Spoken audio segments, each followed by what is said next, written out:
প্রিয় মা, ২৪ বছর পর কলম ধরেছে তোমাদের বড় আদরের এই বাধ্য মেয়েটা। এতগুলো বছর পর কেন লিখছি জানো? কারণ তোমরা আজ আর পৃথিবীতে নেই বলে। জানো মা, গল্পটা খুবই সাধারণ। গল্পের নাম দিতে পারো সুখ কেনার গল্প। মেয়ের সুখ কিনতে গিয়েই তো আমার বিয়েটা দিলে তোমাদের পছন্দ করা ছেলের সাথে। তারপর থেকে ২৪টা বছর কাটিয়ে ফেলেছি। সবাই বলে বাবা মা নাকি ছেলে মেয়ের ভালো চায়। ভালোই যদি চাইলে তাহলে কেন আমি ভালো থাকতে পারলাম না? মেয়ের বিয়ে দিয়ে তোমরা কিন্তু ভালোই ছিলে, যেমনটি চেয়েছিলে ঠিক তেমনই।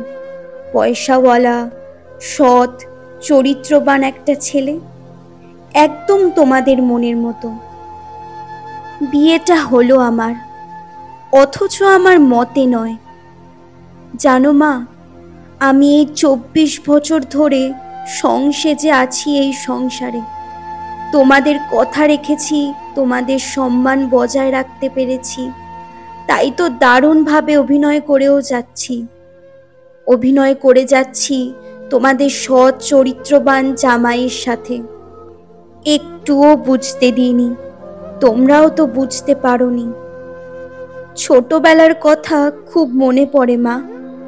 আমার মন খারাপ থাকলে, শরীর অসুস্থ হলে, মিথ্যে কথা বললে তুমি ঠিক ধরে ফেলতে।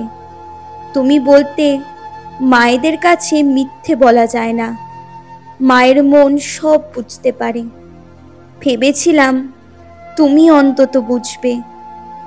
মেয়ের মনের কথা মা বুঝতে পারবে না তা হয় নাকি? দেখলাম তুমিও বাবার মতোই গো ধরে বসে থাকলে। সেদিনের কথা ভাবলে চোখে জল আসে, যন্ত্রণাটা বুকের মধ্যে দলা পাকিয়ে ওঠে আজও। আমাকে ঘরের মধ্যে আটকে রাখলে, আমার ভালোবাসার মানুষটাকে বাড়িতে ডেকে ভীষণভাবে অপমান করলে। আমি আড়াল থেকে স্পষ্ট শুনতে পাচ্ছিলাম তোমাদের কথাগুলো।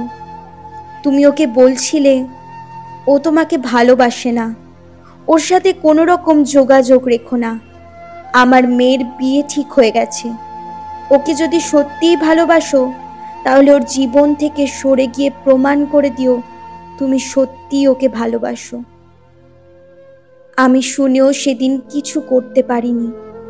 এক প্রকার জোর করেই বাধ্য হয়ে বিয়েটা করে নিলাম। আমাকে নিরুপায় করে দিয়েছিলে, হাত মুখ বেঁধে দিয়েছিলে। বললে মেয়ে হয়ে বাবা মায়ের মরণ দেখতে চাস?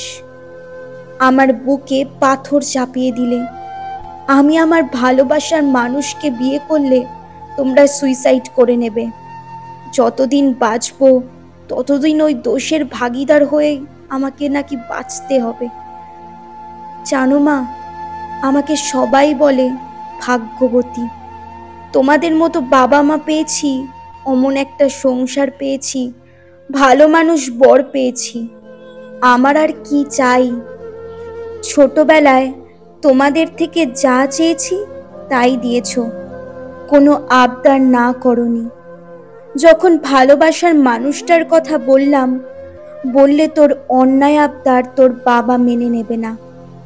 এদিকে দেখো, আবার বিয়ের পর থেকে আমাকে আর কোনো আবদার করতেই হয়নি। চাওয়ার আগেই সব কিছু পেয়ে যাই। সত্যি মা, আমি ভাগ্যবতীই বটে। তবে অভিনয় করতে করতে আজ বড় ক্লান্ত। সুখী সংসারের সেরা বউ হয়ে উঠতে বেশি দিন টাইম লাগেনি। তোমরা প্রায়ই আমাকে বলতে, বাবা মায়ের পছন্দে বিয়েটা করেছিলি বলে তাই আজ এত সুখী। তোমাদের কথা শুনে মনে মনে হাসতাম। সুখী হতে পারলাম কোথায় মা? সুখী হতে চেয়েই তো আমার ভালোবাসার মানুষটার কথা তোমাকেই প্রথম বলেছিলাম। তুমি বলেছিলে ভালো মন্দ বোঝার ক্ষমতা হয়নি তোর, আমরা তোর ভালো চাই, তাই আমাদের পছন্দেই তোকে বিয়ে করতে হবে। তাই তো এমন এক সুখের বাসা কিনে দিলে, সে ভাষায় আমার গভীর অসুখ। তবে হ্যাঁ, আমার জীবন থেকে ভালোবাসার মানুষটাকে কেড়ে নিল, মন থেকে কেড়ে নিতে পারোনি। 24 বছরে তাকে একটুও ভুলতে পারিনি। তাই আজও কেঁদে বুক ভাসাই, মনের মন্দিরে তাকেই শুধু পুজো করি। যতবার ভেবেছি নতুন করে বাঁচব, ততবারই আমার প্রাক্তনকে আরো বেশি করে ভালোবেসে ফেলেছি। তবে একটা কথা মা, লোক সমাজে, তোমাদের সোসাইটিতে তোমরা জিতে গেলেও জিততে পারোনি আমার কাছে, আমার প্রাক্তনের কাছে। তোমাদের কথা সে রেখেছে, সত্যিকারের ভালোবাসার প্রমাণ সে দিয়েছে আমার জীবন থেকে সরে গিয়ে, কিন্তু তার মন থেকে আমাকে সরাতে পারেনি বোধহয়, যেমনটা আমার মন থেকে তাকে সরিয়ে দিইনি। জীবনে বাদবাকি বছরগুলো ঠিক এইভাবেই চলবো, সুখী জীবনের অভিনয় করে। সত্যিকারের ভালোবাসলে তাকে মন থেকে সরানো যায় না কোনো দিন, আর সরাতেও পারবো না। তবে ভীষণ কষ্ট পাই সুখী জীবনের অভিনয় করে নয়, কষ্ট হয় জীবন্ত লাশ হয়ে বেঁচে থাকতে হয় বলে। কে বলেছে মানুষ মৃত্যুর আগের মুহূর্তে সুইসাইড নোট লিখে যায়? আমার মতো কত অভাগিনী আছে যারা মরে গিয়ে বেঁচে যেতে পারেনি, বরং বেঁচে থেকে কবেই সে মরে গেছে। আজ যা লিখলাম তা আমার মনের বেদনাই শুধু নয়, বলতে পারো এক জীবন্ত লাশের বেদনা বিধুর সুইসাইড নোট। ভালো থেকো মা।